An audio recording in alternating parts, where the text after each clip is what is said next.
उत्तर प्रदेश का एक शहर साहित्यिक, सांस्कृतिक, धार्मिक दृष्टिकोण से बेहद महत्वपूर्ण शहर। वो शहर जिसे कुछ समय पहले तक इलाहाबाद कहा जाता था, अब प्रयागराज कहा जाता है। प्रयागराज वो शहर जहां हर साल माघ के पवित्र माह में माघ मेले का आयोजन होता है। माघ मेला जिसमें देश और दुनिया से तमाम लोग आते हैं और अपने हिस्से का पुण्य कमाते हैं। तो उन देश और दुनिया से आने वाले तमाम लोगों में आज एक ऐसी विभूति हमारे बीच है जो किसी परिचय के मोहताज नहीं है और एक लंबा करियर रहा सामाजिक और राजनीतिक जीवन में। और आज हमारा सौभाग्य है कि वो हमारे चैनल पर पधारे। तो राकेश मिश्र जी, सर स्वागत है हमारा आपका हमारे यूट्यूब चैनल पर। धन्यवाद। तो हमारे चैनल की सर एक परंपरा रही है कि पहला सवाल यही होता है कि कैसे हैं आप, कैसी है आपकी सेहत? हम बहुत अच्छे हैं, स्वस्थ हैं, नित्य योग करते हैं, इसलिए 18-19 घंटे काम करते हैं जी। तो सर दूसरा सवाल, हम क्योंकि इस समय प्रयागराज में है और प्रयागराज में पवित्र माघ माह में माघ मेले का आयोजन है और यहाँ आपका शिविर लगा है, तो इस शिविर के बारे में बताएं कि ये कब से शुरू हुआ और क्या क्या इसके अंतर्गत सेवाएं देते हैं आप? पंडित गणेश प्रसाद मिश्र सेवा न्यास के द्वारा सन 2017 में पहली बार यहाँ शिविर आयोजित किया गया था। इस शिविर में 9 वर्षों से प्रतिवर्ष श्री राम कथा, श्रीमद् भागवत कथा, माघ महात्मा कथा और भी अन्य कथाओं का आयोजन होता है। लेकिन जब हम पहली बार आए और हमने देखा कि यहाँ भागवत कथाएं होती हैं, भोजन होता, भंडारा होता है, लोग सामग्री वितरण करते हैं, लेकिन यहाँ पे आने वाले और मूल कल्पवासी उनके लिए स्वास्थ्य के लिए बहुत जरूरत है। हमारे यहाँ जब भागवत कथा चल रही थी तो हम देख रहे थे कि यहाँ पे लोग जब दुख का विषय है तो ताली बजा रहे और जब खुशी का विषय है तो आंसू बहा रहे। हमने सोचा इनको सुनाई नहीं देता है, इसलिए हमने यहाँ पे उनके लिए कानों की मशीन वितरण करने के लिए एक निःशुल्क शिविर लगाया है। एल्स इंटरनेशनल कंपनी हमारे साथ मिल करके निश्चित रूप से 9 वर्षों से महत्वपूर्ण सेवा कर रही है। और आपको बताऊं कि इसी प्रकार सद्गुरु नेत्र सेवा संघ मेदांता अस्पताल गुरुग्राम की पूरी बस यहाँ पे आई थी, सभी मरीजों की पूरी जांच की, गंभीर बीमारियों के लिए उनको उचित सलाह दी। यहाँ पे ECG, X ray, heart, bone marrow density test, cancer का टेस्ट जैसे कई प्रकार के टेस्ट हुए थे। और मुझे लगता है कि साधु संत प्रभु राम में लीला में मस्त रहते हैं लेकिन अपने स्वास्थ्य पे ध्यान नहीं देते हैं, इसलिए यहाँ पर सवेरे 4 बजे उठ के कल्पवास में स्नान करते हैं। उन सबके लिए हमने एक व्यवस्था की, चर्म रोग के डॉक्टर को बुला के उनकी दवाई कराई, व्यवस्था दी।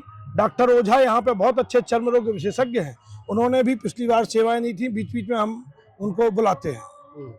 तो सर प्रयागराज का अनुभव कैसा रहा ये शहर में? आप 1 महीना आपने बिताया, मैं और माघ मेले का भी? माघ मेले का 1 महीना हो रहा। हमारे पंडित गणेश प्रसाद मिश्र सेवा न्यास को उत्तर प्रदेश सरकार में हमारे लोकप्रिय मुख्यमंत्री पूज्य योगी आदित्यनाथ जी ने इतनी सुंदर व्यवस्थाएं बनाई। कल रात को हम यहाँ के पुराने कल्पवासियों के साथ बैठे थे, जो 1989 का अनुभव था, तब यहाँ पर कुंभ और माघ मेले में कोई व्यवस्था नहीं होती थी, घास फूस के पंडाल लगे होते थे, लोगों को चलने के लिए जगह नहीं होती थी, खुले में शौच जाते थे। हम भी एक बार आए तो वहां शौच जाने की इच्छा नहीं होती थी।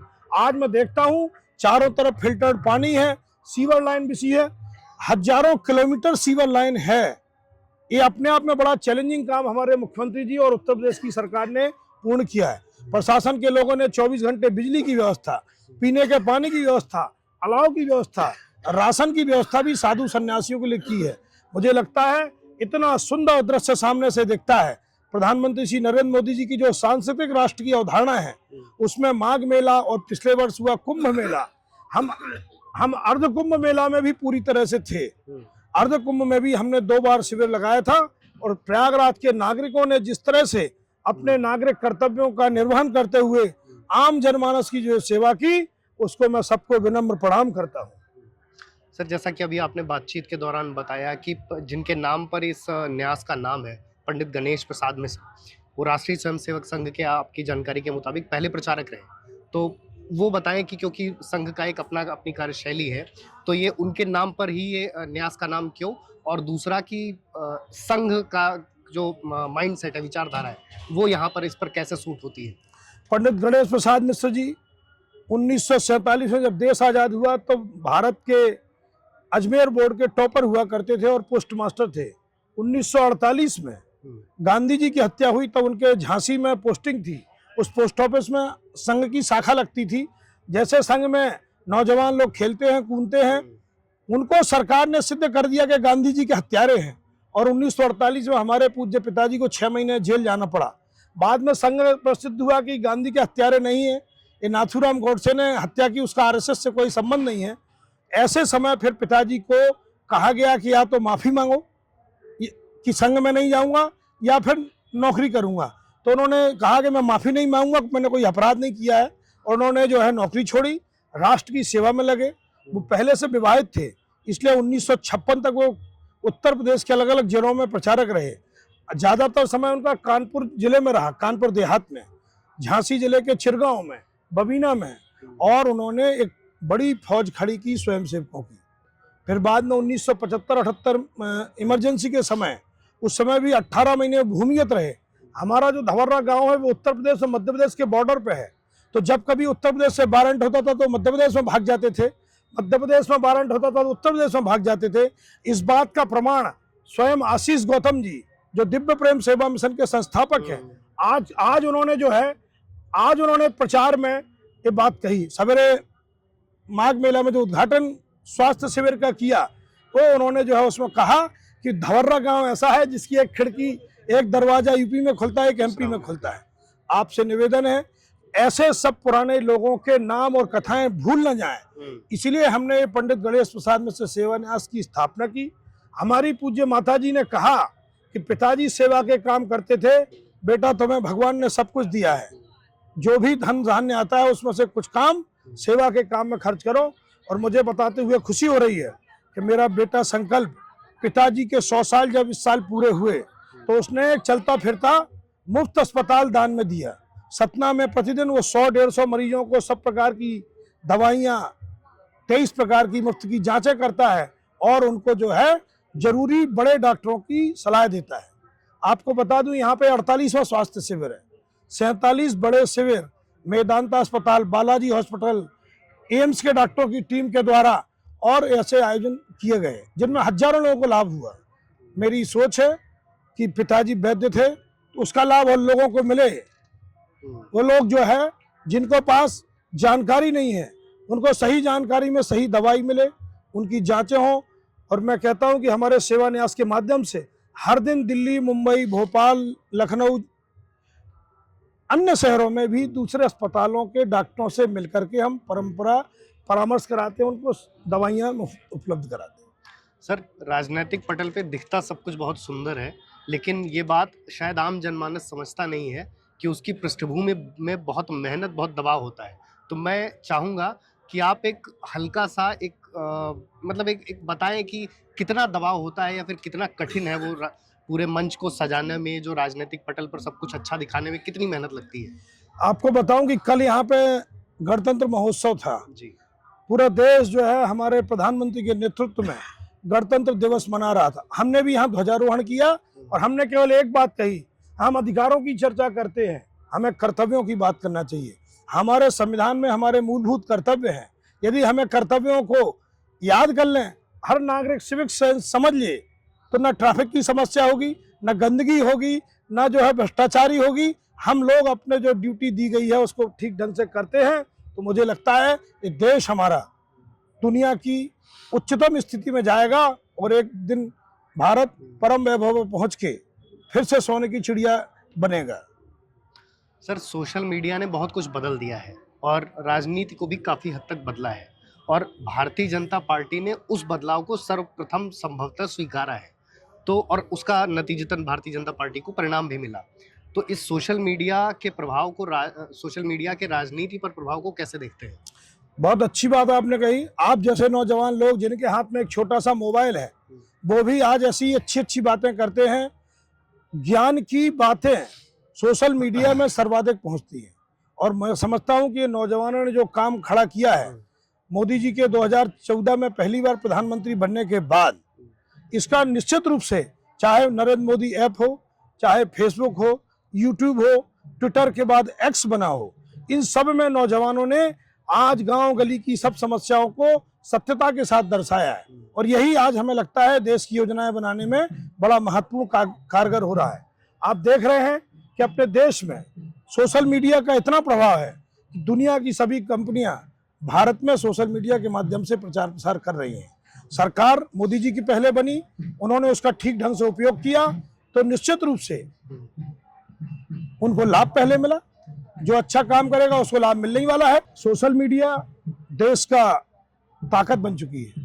लोकतंत्र का चौथा स्तंभ पत्रकारिता को कहते थे, हमें लगता है कि अब पत्रकारिता का तो अपना स्थान है, लेकिन सोशल मीडिया और भी बड़े माध्यम के रूप में काम कर रहा है। एक संस्था है सर, मैं जब कल भी आपके शहर में आया तो मैंने उसका नाम पढ़ा, इंडियन एमेच्योर बॉक्सिंग फेडरेशन, आप उसके राष्ट्रीय अध्यक्ष हैं। तो ये संस्था क्या करती है और इसमें काम करने का अनुभव कैसा, क्या आप भी बॉक्सिंग करते हैं? 1948 में कलकत्ता में स्थापित ये भारत के मुक्केबाजों का सबसे बड़ा संगठन है। इंडियन एमेच्योर बॉक्सिंग फेडरेशन ने हमारे देश के ब्रजेंद्र सिंह, हमारे मैरी कॉम, सरिता मिश्रा, अन्य बॉक्सरों को ओलंपिक में मेडल दिलाए।